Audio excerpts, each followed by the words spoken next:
Hey guys, Vendy here. So a lot of people asking me questions about, hey, there's so many options for this new trigger bot. I'm not sure how to use it. So today in this video, I'll just teach you guys how to use it. I usually just run this program as an administrator and it works just fine. Go ahead and just press the license key only. But if you really want to make like a username and password for whatever key you have, you can. I just feel like it's a little bit easier to log in every time if you just use license key only. For example, my key is Vendy, and this is locked to your hardware ID, so if you try using my key, it will not work. So if you do have a perfect key that works, it will configure you to this randomized header, and this is where you can start configuring your trigger bot. So I'm just going to go ahead and explain what every setting does. So bitmap size is basically your mini FOV in the middle of the screen. If purple is detected in this little bitmap size, it's going to automatically shoot.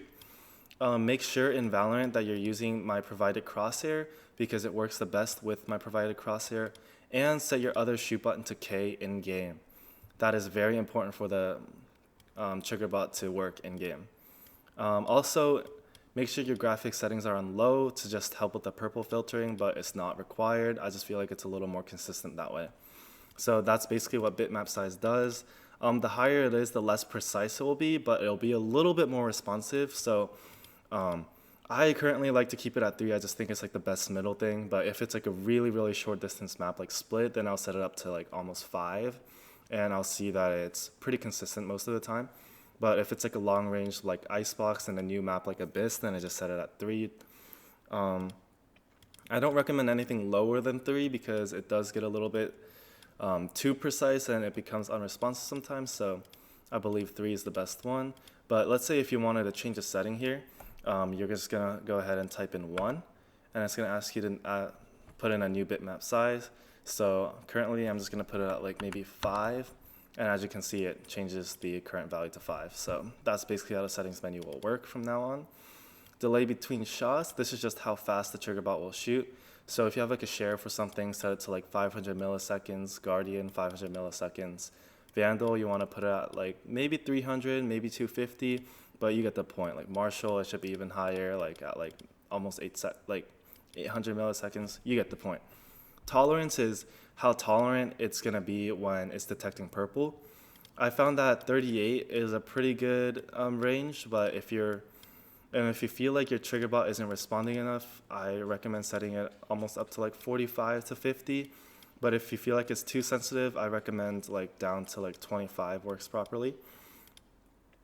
Hold mode keybind, basically you're just setting the keybind. It does not enable hold mode. It's basically just setting the keybind to whatever you want the hold mode to be. If hold mode is not on and you do have set a keybind, it will not work, so just keep that in mind. So currently, as you can see, it's not set. If you do want to change your hold mode keybind, go ahead and press 4. And as you can see, it's going to prompt you to press any key or mouse button. So if I want to use my mouse side button, as you can see, it sets it to my X2 mouse button, which is basically another word for your side button.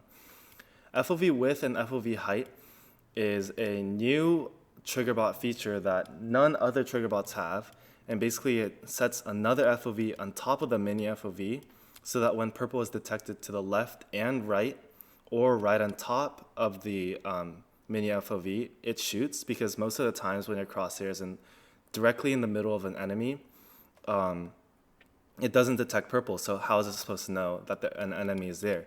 So this is the function I added, which no other trigger bot has, and this makes our trigger bot the most responsive and reliable in the market right now. So as you can see, there's an FOV width. Currently I have it set to 10, and the FOV height is very important. So currently I have it set just to 1, so like anything like above my bitmap size by 1 pixel will get detected. So let's say if you're holding at head angle that's like a little bit too low, it'll still shoot. If you have this set anywhere higher than, let's say 3, it does bug out a little bit, because sometimes even if you are holding head height, it detects the purple in the body first, which comes a little bit before touching your crosshair. You'll get what I mean by that the more you play Valorant, but I highly recommend keeping it at 1. And if it's for shorter distance map like Split, then keep it at 2 to 3, just depending on what you're comfortable with and how responsive you want the trigger bot to be. So this is just something purely off of your preference. FOV width, I wouldn't really change the setting, just keep it at 10. And then another thing I want to explain is offset. Offset is just how many pixels it'll detect to the left and right of your FOV width.